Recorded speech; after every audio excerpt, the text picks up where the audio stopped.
Hey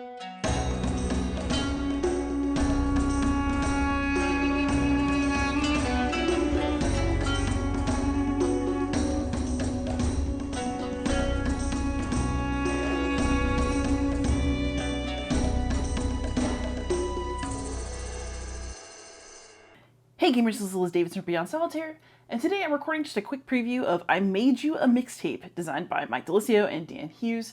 Full disclosure, I was sent, obviously, a little prototype of this game, and both Mike and Dan are friends of mine, so I'm happy to preview their game for them. So this is a game for 1 to 4 players, in which Dan Delisio is going on a road trip. And you and your fellow kids have been challenged to make a mixtape, and whoever makes the most enjoyable mixtape gets a signed Scott Bakula poster from Quantum Leap. So obviously this is the greatest prize in the land, second only to my Dune popcorn bucket, and anybody would probably fight to the death for this poster. But all we have to do is make a mixtape back in the early 90s. So my plan is to talk you through the game in general, and then show you a couple of turns of the solo version of the game, so you can decide whether this game is for you or not. But essentially what we're working with is an I Split, You Choose game, where you are trying to organize songs in your mixtape according to 3 criteria. One is balance, so the A and B sides of your tape need to be as balanced as possible. One is genre, so you're going to score more points for having more songs that are from the same genre. And then one is flow. So if you look at the cards, you're going to get information about which side of the tape it's going to go on. So this would be an A side track with a value of 1. So when you're balancing, you're going to push the cube 1 this way towards the A side to go with the 1 on the card. We know it's a rock song. We know it's a 2-player card because that information is also printed right under the genre. And then we also are looking for something called flow. So all the cards are going to have this strip of ribbon on them. This is a wild card that can match with anything. But we're going to lay these cards in an attempt to also get some flow, which will score some points. So basically at the end you're going to score for balance. So depending on how far you push your cube one way or the other, you're going to get a certain number of points. You of course want to be as close to the middle as possible for that sweet 30 points. You're going to score for flow. So basically every card that aligns with one other card, either before or after, is going to be worth 1 point. But cards that align with both the cards before and after them get 3 points. So you're gonna want to try to sandwich some cards with some flow.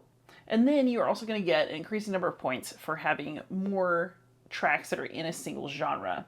So you don't get any points for having 1 track in a genre. But if you can get 12 tracks from the same genre, that's worth 78 points. So you may be thinking about balance versus genre inclusion and trying to decide which is going to get you more out of that scoring. So for the solo version of this game, we're going to play against Automa, who is the most annoying kid in the neighborhood, and we do not want him to get the Scott Bakula poster. God forbid. And I'm just going to show you how a couple of turns of that would work so that you can get a sense of whether this is something you want to play. So the first thing you do at setup is you give each player a card. So I'm going to shuffle this deck really quick, and I'm going to grab a card.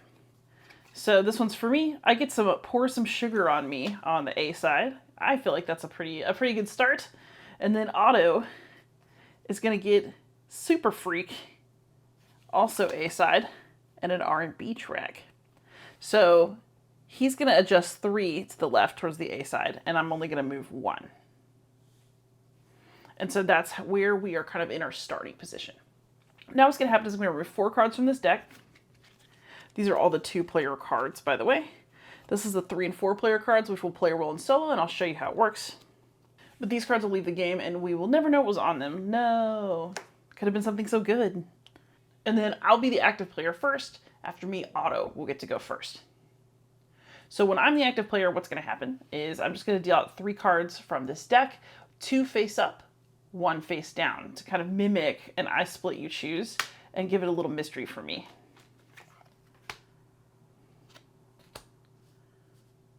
Okay, so here's my situation.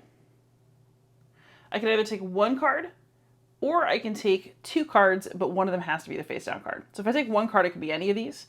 If I take 2, I have to take 1 card that's face up and then 1 card that's face down. And then no matter what, Otto's going to get 2 cards, and I'm going to show you how that works as well.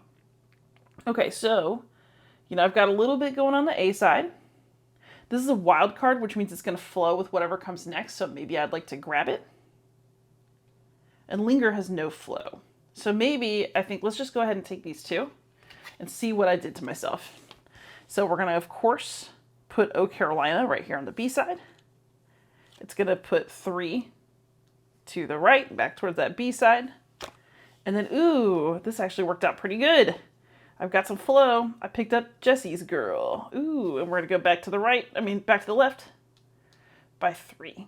So I'm currently almost in balance, but not quite.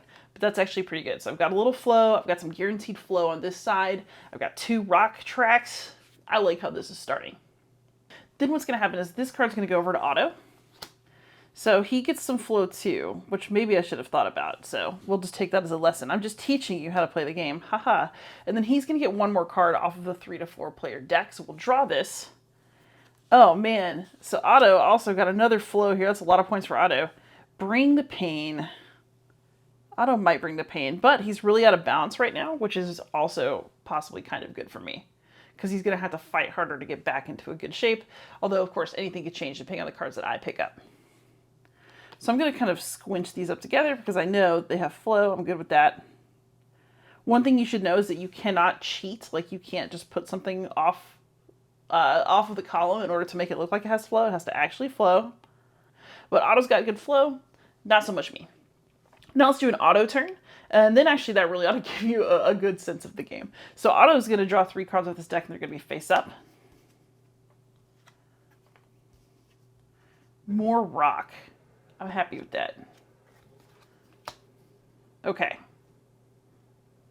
So on Otto's turn, he is going to do what's going to get him in the best possible balance. So for Otto, that's actually a really obvious choice. Otto can take 1 or 2 cards, and he's going to do what's going to get him the most into balance as his priority. So what that means is he's going to take both of these rock tracks. No!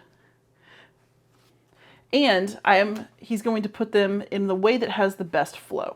So they're both going to go to his B side, so it's going to move him back 1, 2, 3, 4, 5. So now he's doing much better on balance. Boo. The other thing is that I can't be a jerk and like put these so that they don't flow and deny Otto the points. I do have to put them in the best possible arrangement. So unfortunately, I have to concede to this annoying little brat Otto that he's going to get those flow points. However, I'm going to get some flow points too because I do get a wild card. I'm just going to go ahead and take this. Unfortunately, is it A side, but that's all right because Jesse's Girl is now worth 3 points, 1 and 1. So I do have to move this way, but hopefully I'll be able to make it up on a future turn. So basically, we're going to continue like this until this deck is empty, and then we're going to see how Otto and I did in terms of our balance, in terms of our genres. So I'm doing pretty good on rock. Otto has a couple of rock songs over, but also some various genres for now. Then we're also going to be counting for flow. So I'm looking good on flow, but unfortunately, Otto is too.